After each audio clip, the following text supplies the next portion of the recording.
Jemaat Tuhan yang terkasih dalam Kristus, Shalom. Ada luka yang harus kau tanggung karena memang itu kesalahanmu. Tapi pada satu kisah yang lain, akan ada luka yang mesti kau tanggung, bukan karena kesalahanmu, tapi karena kesalahan orang lain, dan engkau terluka. Sekali lagi, Shalom. Bapak, Ibu, dan saudara-saudari jemaat Tuhan, juga bersama dengan 30 orang saudara-saudari yang hari ini diteguhkan menjadi anggota Sidi Baru. Kita menemukan firman Tuhan dalam tema yang terluka, yang menyembuhkan. Saudara-saudari yang terkasih dalam Kristus, ada ungkapan mengatakan setiap luka memiliki nama. Sekali lagi, setiap luka memiliki nama. Tidak ada luka yang tidak memiliki nama, sekalipun luka itu adalah luka di dalam sui. Ada luka yang namanya pengkhianatan. Ada luka yang bernama penolakan. Ada luka yang bernama tuduhan, fitnah. Ada luka yang bernama kekerasan. Ada luka yang bernama kekecewaan. Kalau saudara bilang kekecewaan itu bukan luka, jangan salah. Kecewa itu luka. Dia luka dalam sui. Ada juga satu luka yang bernama perpisahan dan juga patah hati. Dan masih banyak luka-luka lain yang masing-masing memiliki namanya sendiri. Mereka yang terluka, mereka akan selalu berpikir bahwa mereka membutuhkan pertolongan. Mereka menaruh diri pada posisi sebagai yang lemah yang harus ditolong karena mereka luka. Tapi pagi ini, Yesaya memberikan satu narasi baru bagi saya dan saudara, bahwa yang terluka, dia bisa menjadi penyembuh bagi yang lain. Terluka itu memang melemahkan, tapi firman Tuhan katakan, penyembuhan bisa datang dari kelemahan itu. Saudaraku yang terkasih dalam Kristus, apa lukamu hari ini? Atau apa lukamu yang masih terus kau bawa sampai hari ini? Deskripsikan luka itu dalam hatimu saat ini, dalam diammu. Dan saya hendak menyampaikan kepada saudara-saudariku sekalian, kalau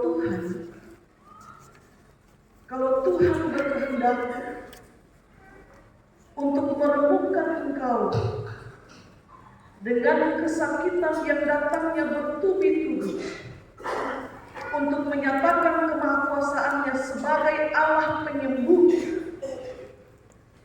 maka bacaan kita pagi ini menulis kehendak Tuhan itu akan terjadi oleh karena engkau dan melalui engkau.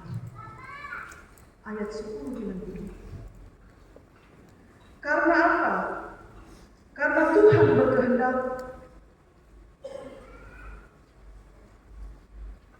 Bagi saudara-saudari 30 orang yang hari ini hendak menyatakan imanmu di hadapan Tuhan, memikul salib sampai mati. Ketika Allah berkehendak untuk memanggil engkau memikul salib dalam kesetiaan janji sampai mati, lalu berjuang dalam pertandingan iman yang tidak ringan, dalam hal itu pun firman Tuhan pagi ini akan tergenapi. Kehendak Tuhan itu akan terlaksana oleh karena engkau. Karena apa? karena Dia berkehendak untuk menjadikan engkau sebagai anak-anak-Nya.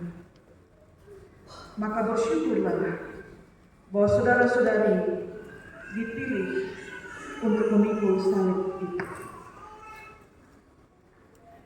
Jemaat Tuhan yang terkasih dalam Kristus, bacaan kita pagi ini, Yesaya melukiskan dengan sangat-sangat dramatis bagaimana Yesus menjalankan kehendak Bapanya, menempuh Via Dolorosa, jalan kesengsaraan itu, menanggung luka di jalan itu untuk menyembuhkan.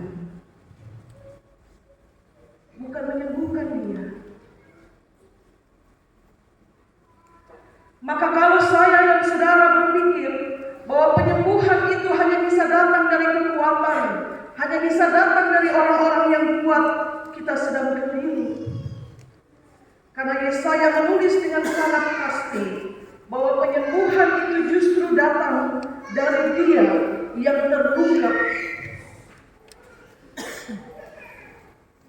Bahwa dari luka dan hinaan yang keji itu, jiwa-jiwa yang rusak disembuhkan, dipulihkan, diselamatkan dari luka satu anak manusia. Saudara perhatikan setiap diksi, kata kalimat yang dipakai oleh Yesaya untuk menggambarkan kehinaan yang teramat sangat.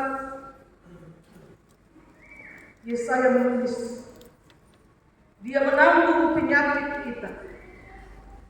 Dia memikul kesengsaraan kita. Dia tertikam oleh pemberontakan kita. Dan Dia diremukkan oleh kejahatan kita. Dalam diksi-diksi yang menyedihkan itu, tergambar dengan jelas bagaimana luka-luka itu justru mendatangkan kesembuhan dan kelepasan bagi dunia.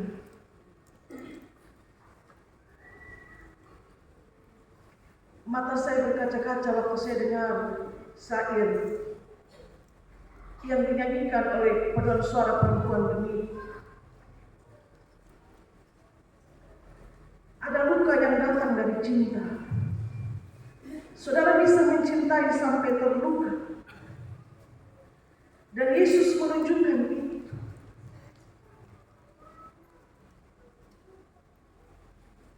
Bahkan di tempat pembantaian pun, ketika Dia dibawa seperti anak domba yang hendak dibantai, di sana Dia tidak membuka mulutnya hanya untuk menggugat keputusan Bapa. Karena Dia mau menanggung luka itu sampai selesai. Sampai luka itu benar-benar menjadi obat yang menyembuhkan dunia.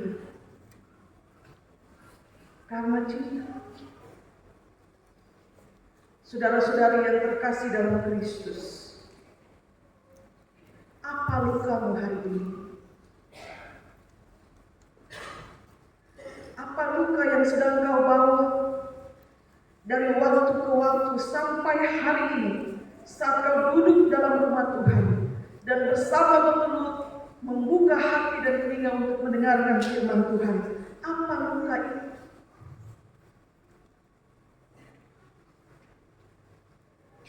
Apakah engkau sedang terluka oleh kekecewaan? Oleh pengkhianatan? Oleh tuduhan dan fitnah? Oleh penolakan? Apa lukamu hari ini? Apa nama lukamu hari ini? Engkau menanggung luka itu dalam sunyi. Tapi saya hendak membacakan satu bagian firman Tuhan bagi saudara yang terambil dari ayat yang ke-11 bagian awal. Pada bagian Yesaya 53 ayat 11. Sesudah kesusahan jiwanya, ia akan melihat terang dan menjadi puas.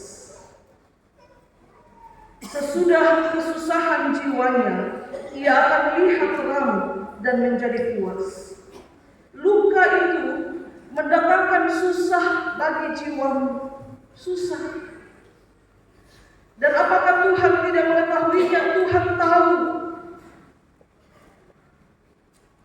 Dia tahu dengan pasti ada kesusahan pada jiwamu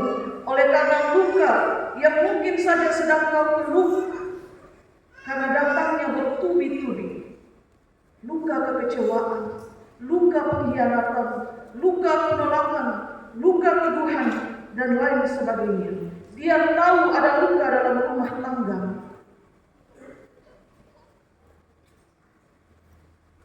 Dia tahu ada luka yang kau alami di tempat kerjamu.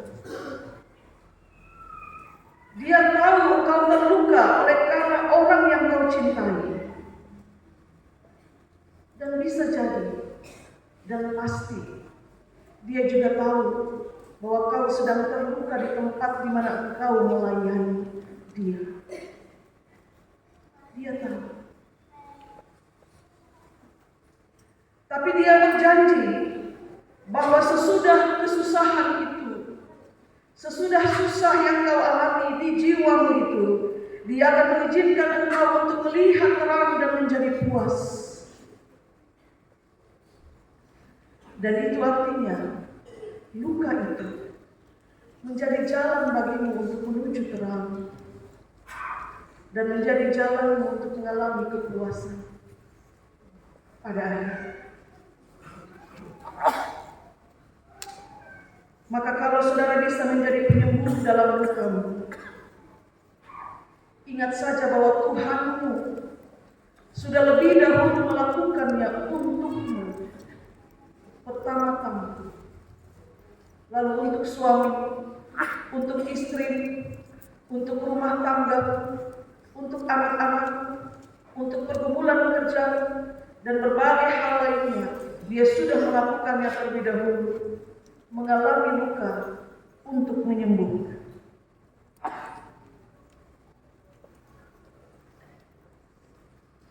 Yang terakhir, kalau engkau terluka saat memikul salibmu, kalau engkau terluka saat engkau memikul salibmu, jangan buang salib itu. Sebab seseorang bisa menjadi penyembuh meski pada dirinya sendiri dia sedang memikul salib yang berat. Saudara baca narasi 53:1-12. Dalam narasi menyedihkan. Tidak ada yang bisa melihat dia. Semaraknya tidak ada.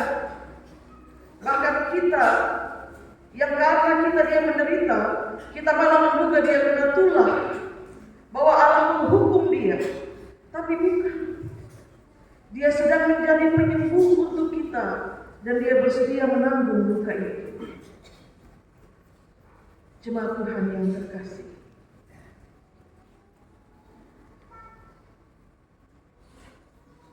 jadilah kuat dan jadilah penyembuh.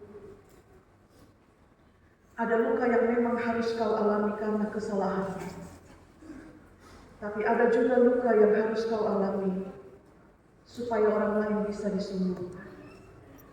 Maka jadilah kuat pada fase itu.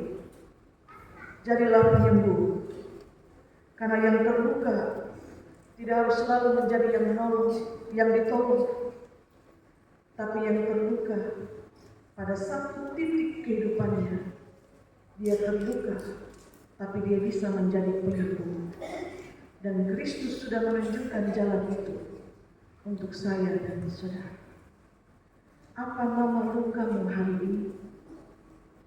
Sampaikan itu kepada Tuhan dan biarkan Dia yang terluka itu menjadi penyembuh untuk lukamu. Tuhan berkati kita dengan firman-Nya. Amin.